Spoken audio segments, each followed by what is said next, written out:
All right. Here, let's try this again. So I started off with the live feed on Facebook, and of course now I'm having connection issues, something that I don't ever normally have. But again, we're not going to quit. We're not going to stop. We're going to keep putting the content out there. This is Fonz. I'm Fonz with Disciple. I'm so woo. So used to saying that. Hey, so I'm Fonz with Evangels MC, and this is another segment of starting from the bottom. This is something that I created over a year ago or 2 years ago. I had tried it out with a partner, and the partner, I don't know, he went wishy-washy on me. I don't know what he's doing. He calls himself Bigfoot, his nickname, and I mean, that guy is absolutely like a Bigfoot, because sightings of him are absolutely rare. And so I must continue my mission. This is something that we created over a year ago. And it was the purpose of the creation of what we were talking about as far as starting from the bottom.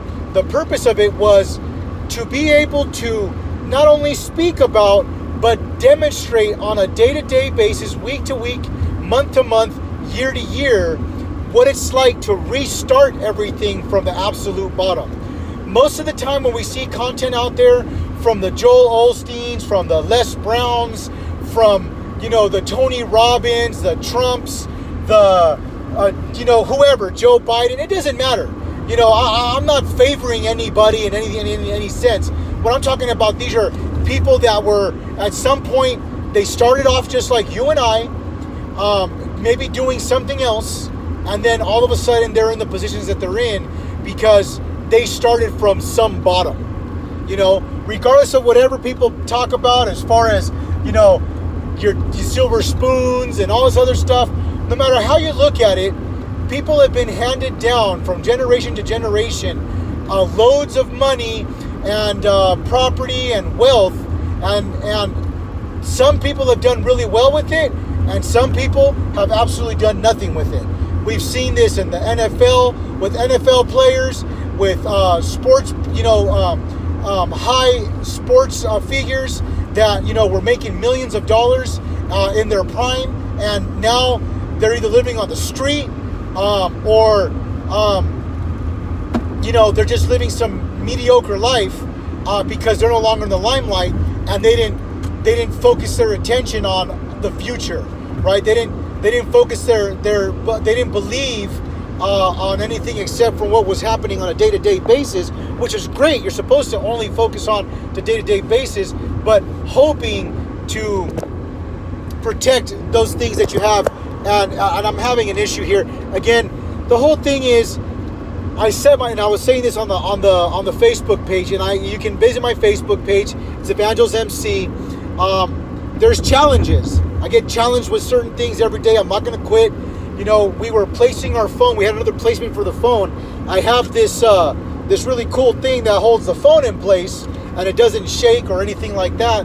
The problem is that where it's placed on the windshield, we're in the high desert and it gets really hot. So the sun starts to bake on it, and then it makes my phone say that the temperature's too high, and then it shuts itself off for an indefinite amount of time. And so then I lose the time that I have to be able to talk to y'all. And so I'm doing the best that I can with what I have until I put myself in a better position as far as vehicle and those things. I'm not too concerned about vehicles. Vehicles are just a means of transportation.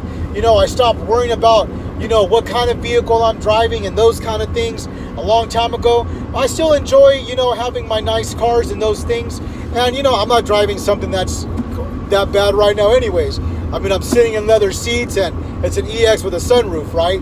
And so, but what I'm saying is that I'm not concerned about those things like I used to be. I needed to have a certain car. I had to have that Mustang or that Bronco or that truck, that diesel, that it's a means to an end.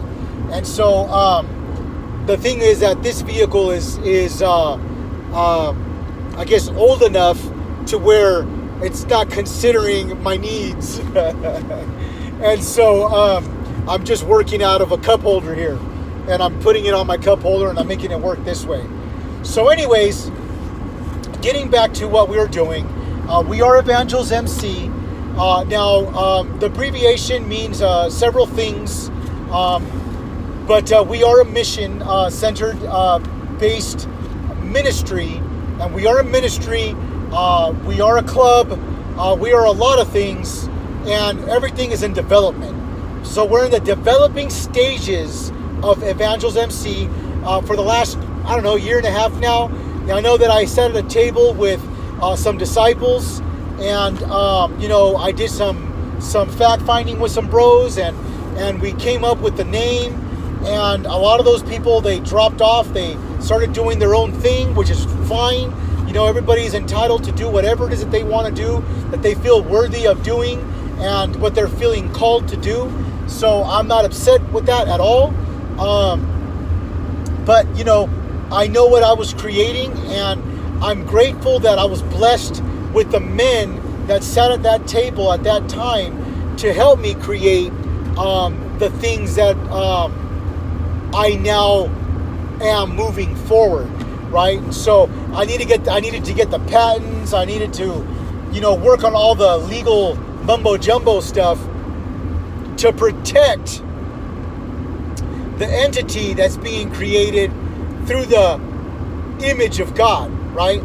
And so it's Evangels MC. You can follow us on our Facebook page. It's Evangels MC. On the Facebook page, I created Alf Evangels MC first, and then I do have an Evangels MC page where I put a lot of this content out there. We share the things that we're doing in our community. Right now, I'm working. I finished working and doing some things that were needed at a church here in the high desert in the Barstow community. I assisted in creating a certain program that was much needed. I knew something was coming. We had an idea that whatever it was going to be was impactful. I can't tell you that I predicted. I'm not going to act like I'm some sort of prophet that I predicted what was coming. But the Lord, when He sent me back to the United States, He asked me. He very clearly, not with the voice out of heaven, but in my head, right? In prayer and fasting, and the time that I was making moves in Mexico. I was in Mexicali, Baja California, and I was making moves over there, and we were seeing strides in the people over there in the community that I was dealing with over there. I'm grateful that the Lord called me back to this country, the United States of America, and most importantly, called me back to the high desert to fulfill the ministry that was left unattended, not dropped, but left unattended for a little over a year, almost two, while I was gone. And so there's a lot to be said with that. There's a testimony behind those things. It's a beautiful testimony. It's a very painful testimony, but something that I can talk about now without having too much, tears in my eyes, because what was then is not what is now. And so, like the Apostle Paul talks about, he talked about how, the issues of the time, are nothing compared to the grace that the Lord has given me. And so there's nothing in comparison to the grace that the Lord has given me. And so I'm grateful and thankful first and foremost every single day for the opportunity to be able to share the wealth of information that I have and the wealth of knowledge and just, experience that I have in just the life that I've lived, and how God showed up and the Lord Jesus, in His Spirit and God's Spirit, have guided me in and out of all of my pros and cons that I created for myself. And so a lot of the things, I needed to go through in order to grow spiritually. So I'm grateful and thankful for those things. Although they were extremely difficult and painful, I'm grateful that I was able to do that in the time that, during the time that I was going through it, of course, I'm sitting there, Lord, but I learned from a gentleman a long time ago, really good pastor. And he's like, invite the Lord into your problems, instead of praying to get out of the problems, right? And I have found that when I invite the Lord into my problems, as I invited him into those situations that I was in before, he has always, always, always come through. He has never failed. Now, has he come through when I tell him to? Well, I have come to find out in my life as well that the Lord doesn't take he doesn't take directions from me. And so, believe me, if it's out there, I have tried it. And so, I try to negotiate with God. I've tried to entice the Father. I've tried to reap and weep and throw myself on the ground and kick and cry like a little baby. But those things are neither here nor there for the Creator of all things. He knows who we are from the inside and out. And so, talking about starting from the bottom, again, we understand that there's going to be days that we're going to have some technical difficulties, some connection issues and those things. I just encourage you to keep, if you like the content, keep, like our page, let us know that you're engaged. I'm not asking you for anything else. I'm not asking you for a donation. I'm not asking you for your money. I'm not asking you for anything. Whatever the Lord, puts in your heart to do, that's what the Lord puts in your heart to do. And if that means that you need to spit in my face, slap me upside my head, maybe if you feel like you need to correct me, or if you want to go ahead and throw your boy a bone, throw your boy a bone. I'm not going to sit there and stop it either, because all blessings are good blessings. And sometimes even criticism is a blessing, because I can listen to what the type of criticism is, and because I've been around long enough, I understand what you're trying to say.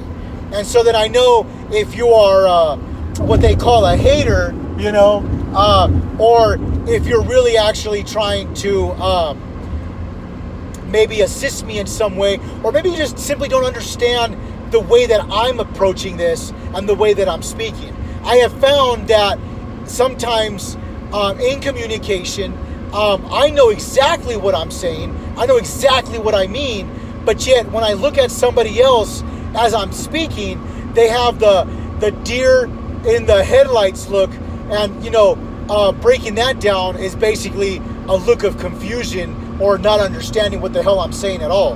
And so I understand that, but it goes back to relationship. When we say read the Bible, the first thing I get from a lot of people is the same thing that I had to deal with, was I don't understand what the heck I'm reading. I don't understand it. People will tell you, you got to read the King James Version. It's the best version. And then someone will tell you, read the New King James Version. It's the only one. It's the number one. It's like, whatever, yo. It's subject to interpretation. And so, what is more important?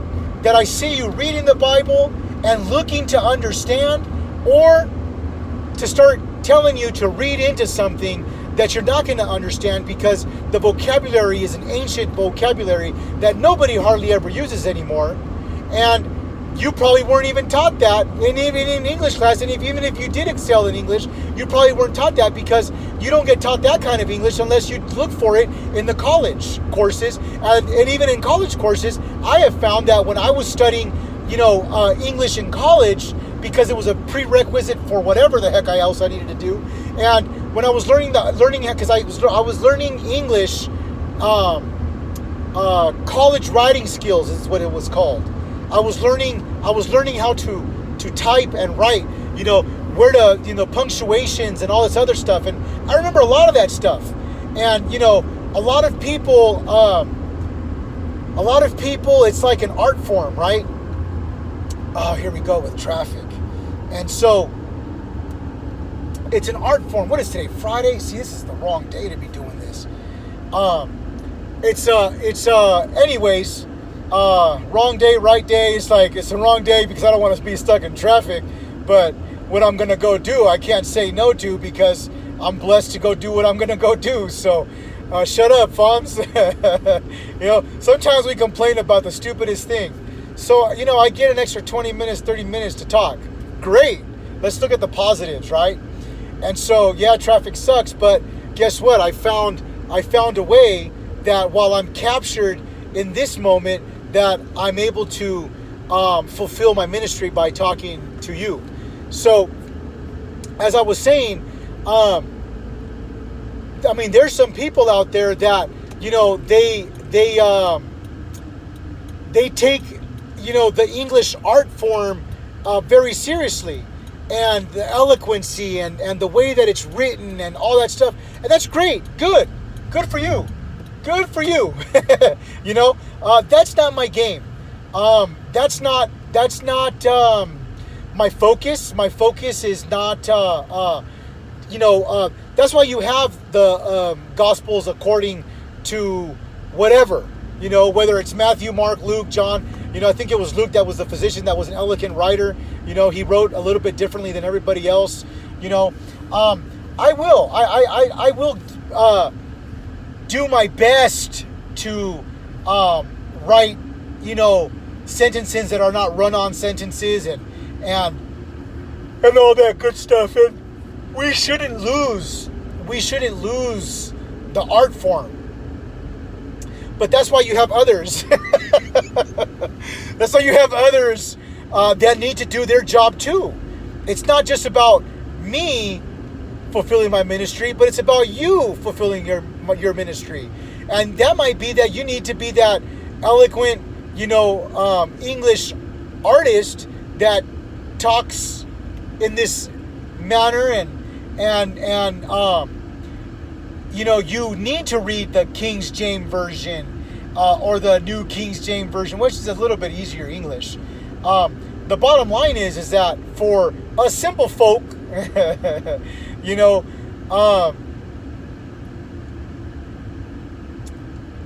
it's finding a way, and so many people talk about, oh, well, that's not the right way. Well, who are you to say what's the right way? I remember getting into all that. I remember getting into that religious philosophy that this is the right way. And, when I sat there and I was a Catholic, that's what we were told. This is the right way. And so then I looked at you, Christian X, and I was like, you guys are dumb. And I never gave anybody else the time of day because I was already programmed to say how dumb you guys are. And then I started researching myself, like Buddhism. Someone actually blocked me on my Facebook page that calls themselves a Christian, that talks about Christianity, and when I have a conversation with them and I bring up Buddhism, it's like eat irritate Jesus irritates my throat even making that noise. And so it's like a big, whoa, come on, pay attention. Take it a sec. Get off the phone. Jesus, now that's something that just makes no sense. You're texting on the phone, you almost crash into a truck, and then you're almost crashing into me, and yet you're still with the phone in your hand. That makes absolutely no sense. Anyway, so, when I studied the subject of Buddha and Buddhism, it's Taoism, it's the I Ching, Eastern philosophy, I started realizing that there was a lot more to this than what I was being told. And what I mean is, there's a lot more to life than what I was being told by the religious folks. And see, the religious folks will tell you, oh, no, you don't do that. That's the devil. Is it now? Have you read it? It's like the Quran. Oh, that's the devil. Have you read it? And it's like, I was talking to somebody the other day, and I was suggesting something that's a benefit to the program and the processes that we're implementing, right? And I see this time and time again. I was at a church that, it's not just one church. I was at a church, this particular church.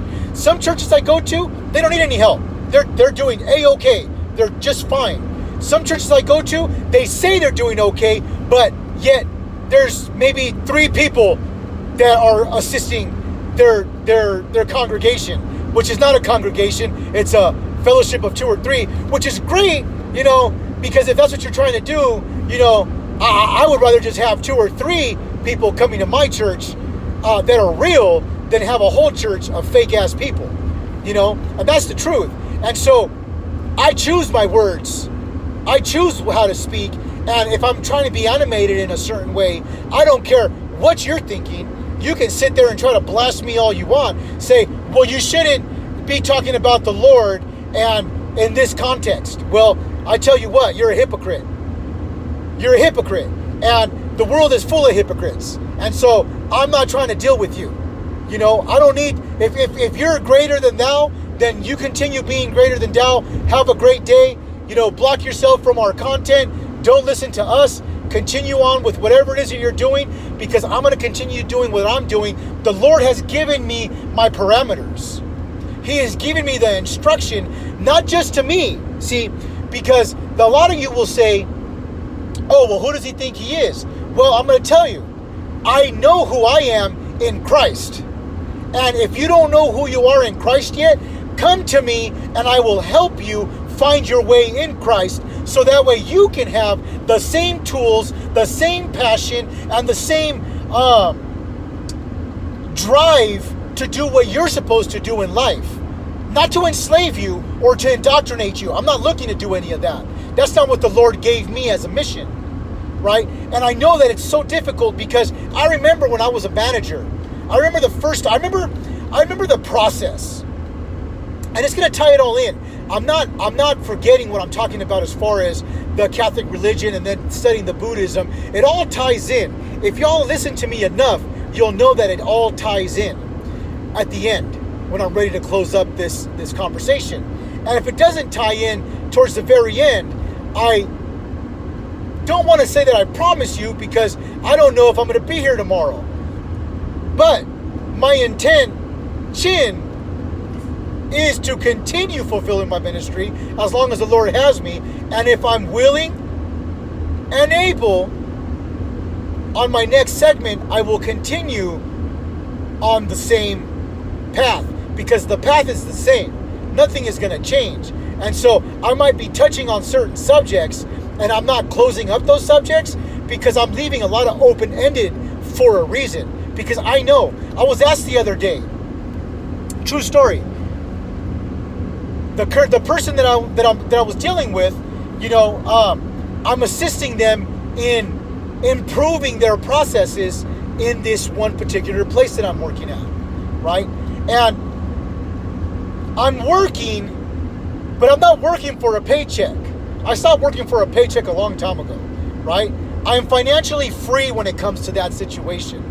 Now, do I still need finances coming in? Absolutely.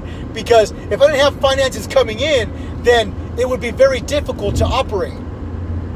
And the only way things operate is by the contributions that I get from the contributions that I give. And sometimes I get a lot less than what I do, and sometimes I get a lot more, but I still do more than what I get, if that makes any sense. Because I'm always striving to do more than what I ever receive, no matter what, no matter where I go, no matter what I do. And I can tell you right now, I can talk to testimony after testimony of people that I've worked with and even worked for when I was in the corporate world, in corporate America, that I always strived to do more and be more and to achieve more by doing less, working smarter, not harder. And that wasn't always the case, because in my young days, I didn't know any better. I thought by busting my ass, putting myself, at 100%, working myself to the bone was being productive. But I have found and I learned that that's not the case. You can be a busy bee and you're not doing anything. You're not getting anything done. And so, getting back to what I was saying as far as talking to folks, if it doesn't apply to you, then don't wear it. Share it. You know, if the glove don't fit, you can't acquit. What is that? What's that saying that back in the days, OJ time? Oh man, if the glove don't fit, you can't acquit, or you don't acquit, or something like that.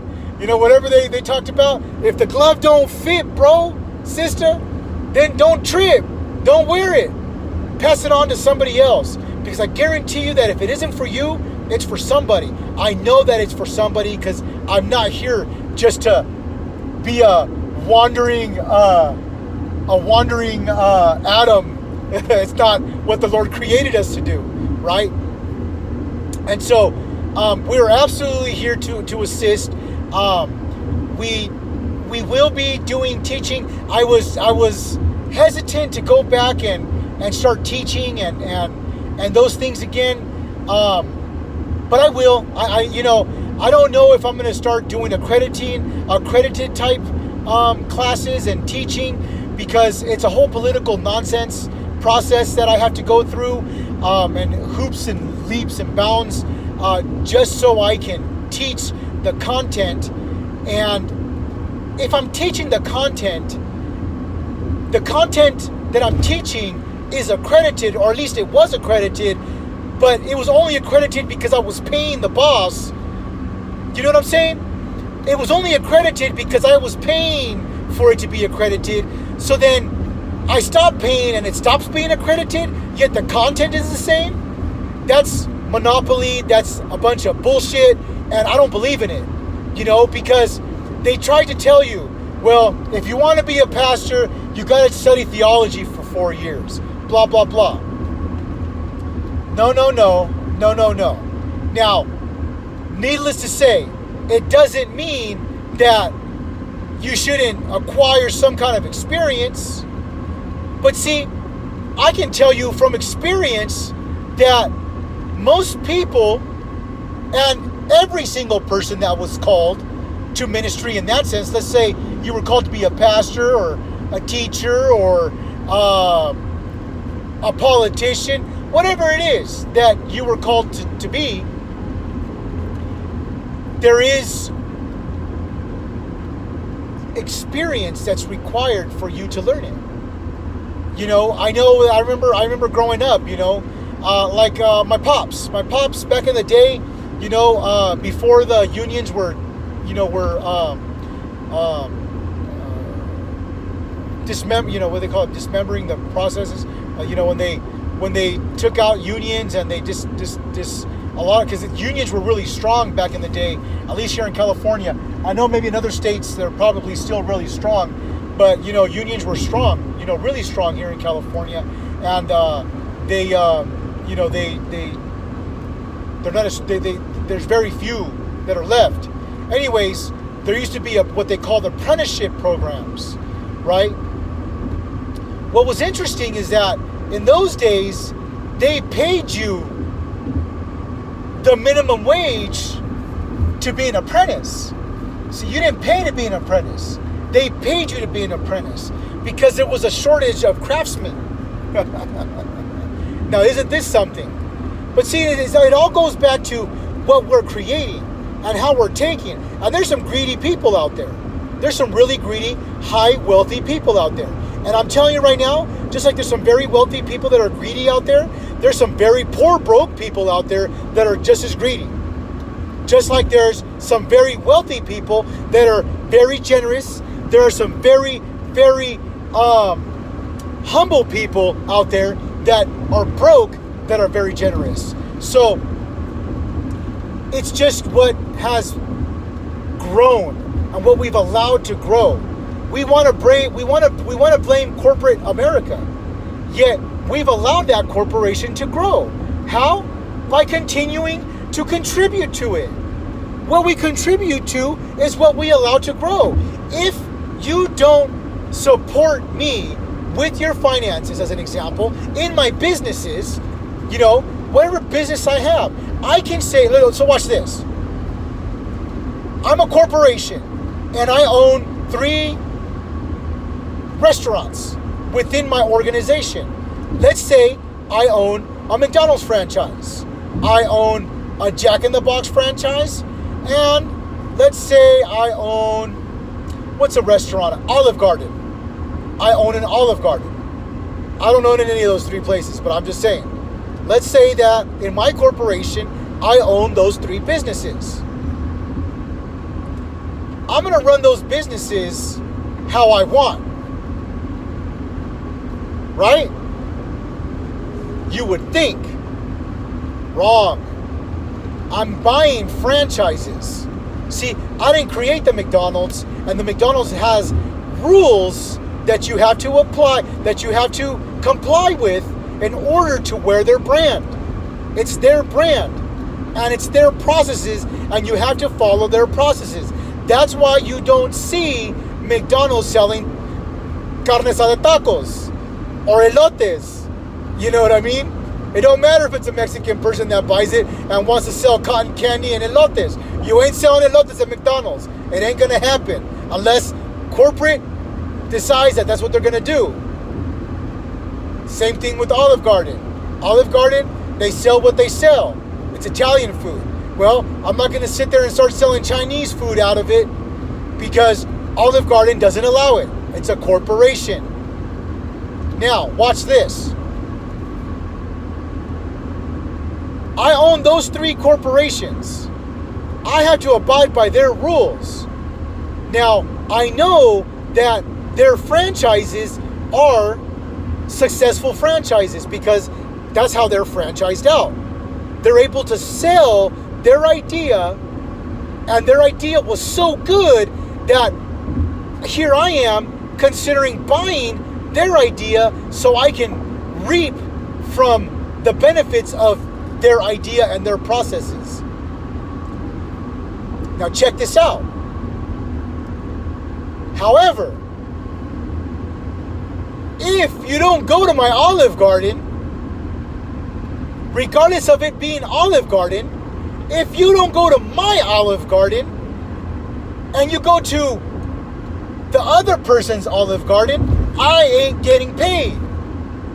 So I'm still a corporation. I'm still buying into a franchise that's a successful franchise, but yet I'm not benefiting from it because you're not coming to my franchise to buy.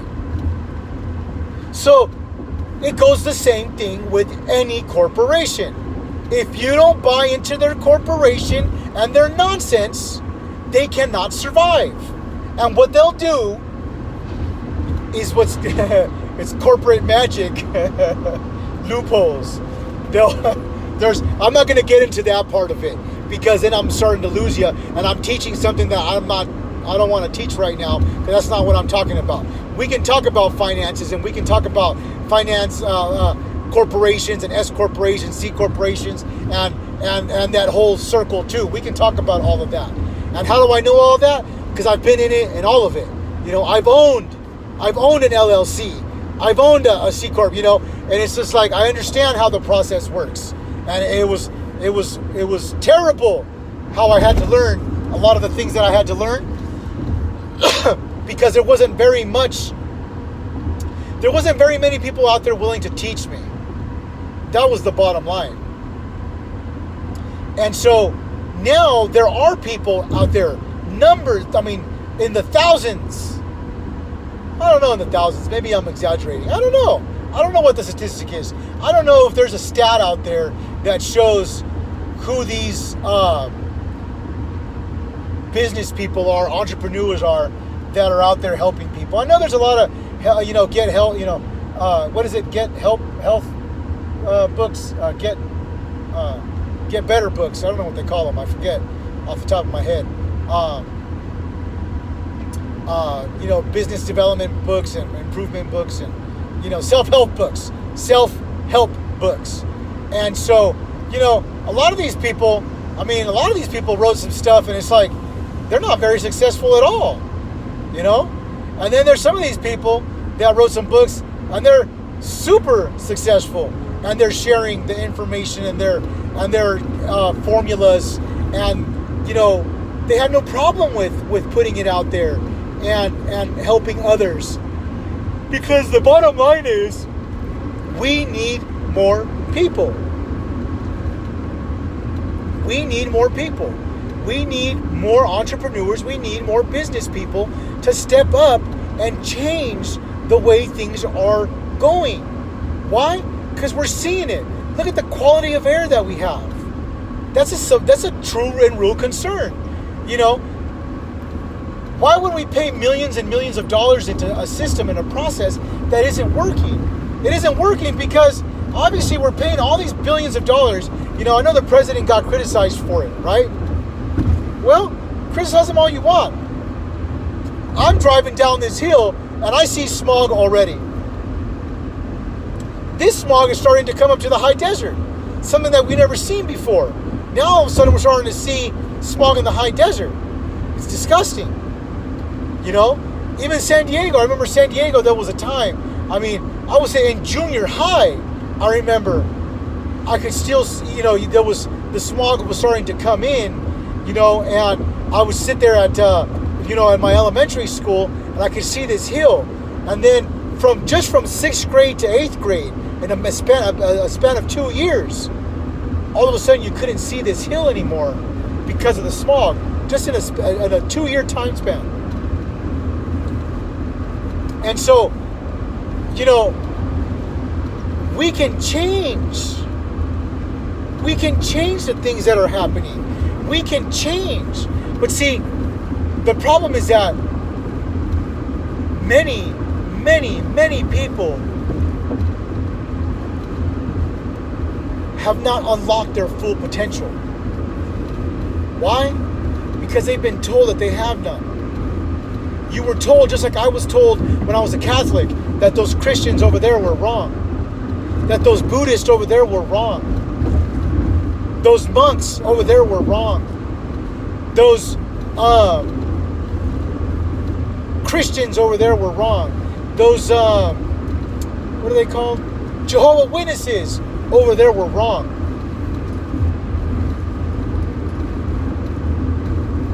We're all right in our own eyes.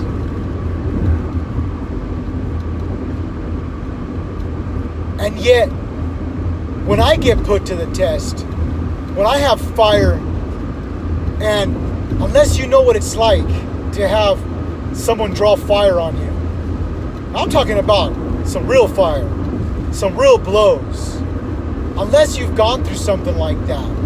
And many of you probably have in different ways, and you downplay it like it isn't something that's very major. Maybe you survived cancer. That's a major accomplishment. Maybe you survived an economic downturn. You were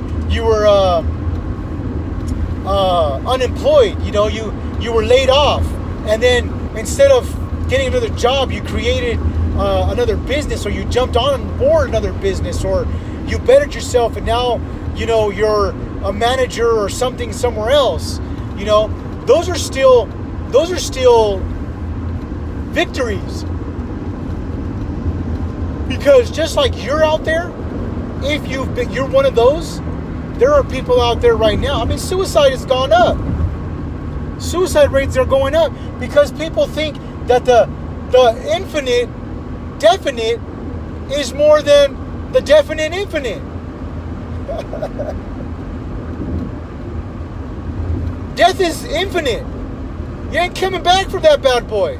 It's done. It's definite. It's over. But yet, if we believe in the infinite possibility, Les Brown talks about possibility. It's possible. He has a whole thing on it's possible. It is possible. Way before I even listened to Les Brown. way before I even knew who Les Brown was. I believed it was possible because I read the same book that he read. It's called the Bible. It started from right there. And he also went through the same things, similar. Now, I was blessed to have both my mom and my dad. They decided to make me, and here I am. Les Brown, well, his parents, whatever happened with his parents, both of them decided to bounce. He was dropped off on the doorstep of an orphanage. So I can't speak on that. I can't tell you what that struggle is. I don't know what it's like to grow up in an orphanage. I know that some of you do know. And Les is the man to talk to or listen to about that. He's your example. He's your example. Christ is the ultimate example. But you're not going to be able to relate with him until you start to read and find out who he is. We're all pointing you back to the same thing. It all points back to the cross. Some of us. Not everybody.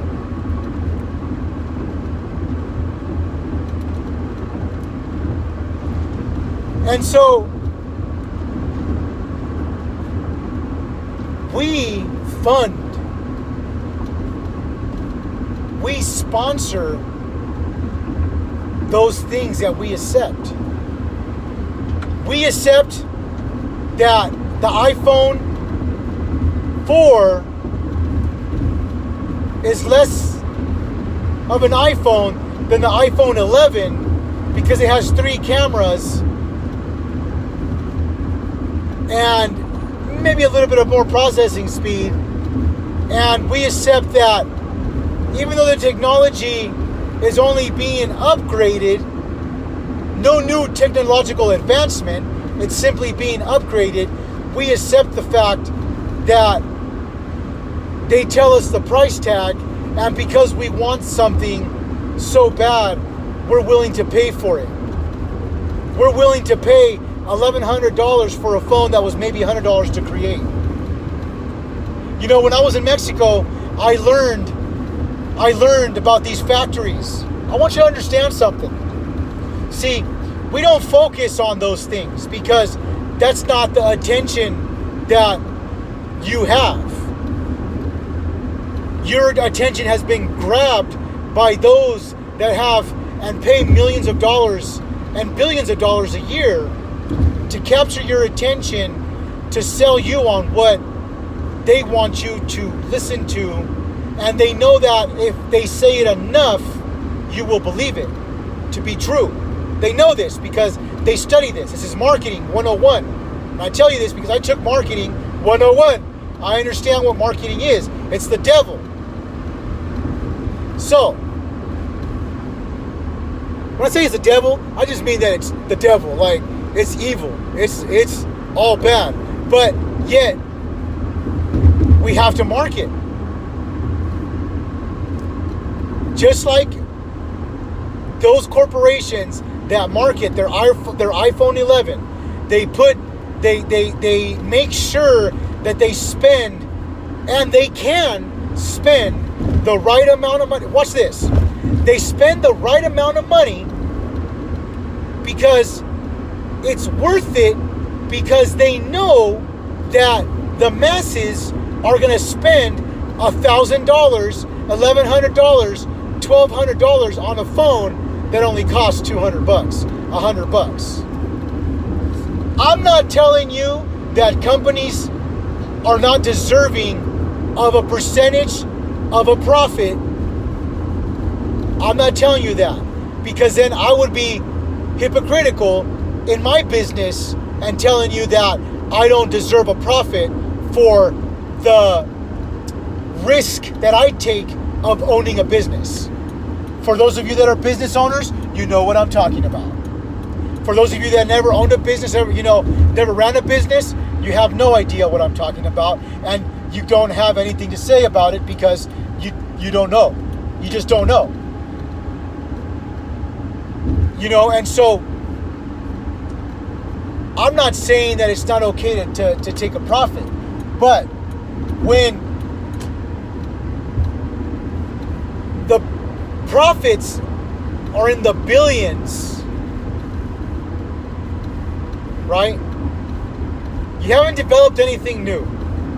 You're just feeding off of the same technology that was created. That's fine too. That's great. I mean, it's just like McDonald's. Their process was, over who knows how many years ago now, and they've still served over 1 billion. There's a funny thing behind that one too. But what I'm getting at is this happens in government. You will complain about your government, right? You will complain about your government and how much money your government is making off of you, yet we allow it to happen because we continue to pay those salaries. We haven't, as a unit, a group of people, a group of Americans, Americans, haven't put no heat on the administrations that come in and say, okay, why is it costing us this much? There was this young lady, or Hispanic girl, Ortiz, I think is her last name. I don't know what party she's from. I think she's Democratic. I don't know. It doesn't really matter. I don't care, what party is anybody from. I will vote for the person that I think is the right fit for the position that they're going for. Democratic, Republican, whatever. It doesn't matter to me what party, because I'm not in that party. That's not my party. That's not how I roll. I'm not going to hire somebody. Right now, I'll give you an example. The political battle, right? The political battle. I get, because I voted for Trump, right? I have no problem with saying that. I voted for Trump. I did. So what? I voted for Bill Clinton and I voted for Obama. 2 Democratic presidents. I didn't vote for Bush and I didn't vote for the other Bush. And I didn't vote for anybody at that time because I didn't think anybody was, it was disgusting. It's just like, our system is so broke, man. If I get off into that right now, we have a broken system. Our system is absolutely broke. When Trump calls it out and talks about how broke our system and our processes are, this is a man who likes his money and likes making deals. And when you see that something is broke and someone's telling you this shit's broke, it's broke. It's broke. I come into businesses and churches all the time, and if I ain't got nothing to say, because this guy ain't got nothing to say, it ain't broke. So I ain't got nothing to say. How can I be of service to you, Pastor? How can I be of service to you, my brother? Now, if I'm coming in and I see it's broke, and it's like, man, I need, you all need all this help. I'm saying, how can it be of assistance to you, my brother? How can I be of assistance? How can I serve you, my sister?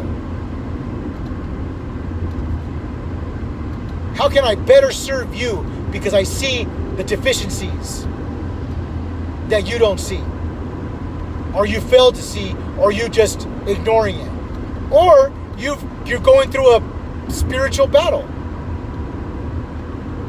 I know people. I was going through it. I know people coming to me when I was going through this last situation that I was dealing with, as my business was going under. It wasn't because my business was going under because my business I didn't have a great process. My process was legit. I know I have $1 billion process. I know I have $1 billion process. That's not to pat myself on the back. It took years for me to get to that point. But the people that surrounded me and the people that were around me were toxic. And not only were they toxic, they were in my bylaws. And so I said, okay, you're all feeding off of my idea. And so when I take this and I take it public and I go public with it, and I do what I do and I know what it's going to do, you're all going to try to tear me apart because you're all savages. I made a decision. I know where it started. I know who created it. And just like the Alpha and the Omega, I said, oh, I got to put an end to this. See, that's the difference. It's not being afraid to put an end to it. See, I was within, how can I say it? I could taste it. It was in my hands. I was living it. But the Lord said, although I walk through the valley of death, I shall fear no evil. And so I said, okay, Lord, I'm going to shut this down. Nobody knew what I was doing. Customers absolutely pay for it. They do. Because that process was in its infancy. And so when it's time to bring it back, I'll make sure that I put the proper processes in place so that that won't happen again. Other things may happen, but that particular situation, protecting the bylaws and my bylaws and who I have written in and who I don't have written in is protected. So that way, my community that I serve with the utmost respect and the utmost love, because I know what my community needs. I know how to serve my community. And I'm not saying this because I'm some special guy. It has nothing to do with that. It has everything to do with the Lord. The Lord has given me His grace. The Lord has given me His favor. And I travel in the Lord's favor and grace all the days of my life. And He will put those people back and restore me 1,000-fold. Because I did what was right. I did what I needed to do to protect His flock. Not just focusing on me. If I was just focused on me, I would have kept racking in the coin. And then I would have just walked away the way it was, destroyed that name, destroyed that whole process, and my customers, the people that I served, would have had no idea, because the service that I was providing wasn't the same service after I left. And that's exactly why everything was taken away. And so I tell you, brothers and sisters, don't be afraid. Don't be afraid to set a fire to your brokenness. If something that you created, whether it's your relationship, whether it's your marriage, whatever it is, we all make mistakes. I've gone through 2 divorces. I made a mistake twice. Oh well. I've lost 16 years of my life in marriage. No, I haven't. See, it's the attitude or the gratitude. I learned so much from both of those relationships. What to do and what not to do. Because I can tell you all day long, it was her fault. And it was. I wasn't the perfect angel. I didn't say the right things sometimes, and I wasn't as nice as maybe as I could have been, or there was a lot of things I could have done better. But it wasn't necessarily going to change the outcome. But what I'm saying is that now I see it. And maybe I can't restore that relationship and those problems with that, but I know that not to drag those into my next relationship. I know that my next relationship is going to be 3 times better, because it'd be the 3rd time's a charm, baby. You know? We're praying and hoping. The Lord will put the right people in your path at the right time. He always does. Those 2 people were the perfect people in my time, in that time. And I'm not going to hold any grudges. You know, they may hold grudges. I don't know. Some people are wicked. This second one, man. It's like, hey, figure it out. You had it all with me, knucklehead. It ain't my fault. I ain't doing this again. You ain't getting the dime. 0. And that's the attitude that we should have. It's like, okay, move on. I'm okay to move on. I'm okay to get rid of those negatives in my life. And you know, I say I only want positive around my life. I know that there are negative situations that are going to come up, but I do. I don't want to deal with people that are not go-getters and you know, they give up because of a simple setback. So you've been set back. You've been downsized. Okay. Well, what did you learn from it? Right? And it's like this, you know. I'm not creating a community of followers. You may feel on my page. Like I said, I recommend it. I suggest and recommend you listen to what I'm saying, because I will point in. I'll point you in the right direction. If I don't have the answer to something, I'll definitely help you. You know, understand it and point you in the right direction. Oh, it's like, oh, you need to you're dealing with this. Okay, I'll check this out. I have this business partner over here, and this is exactly what they get into. Oh no. Oh, you need this kind of a pastor. Let me get you pastor such and such. That's what he deals with.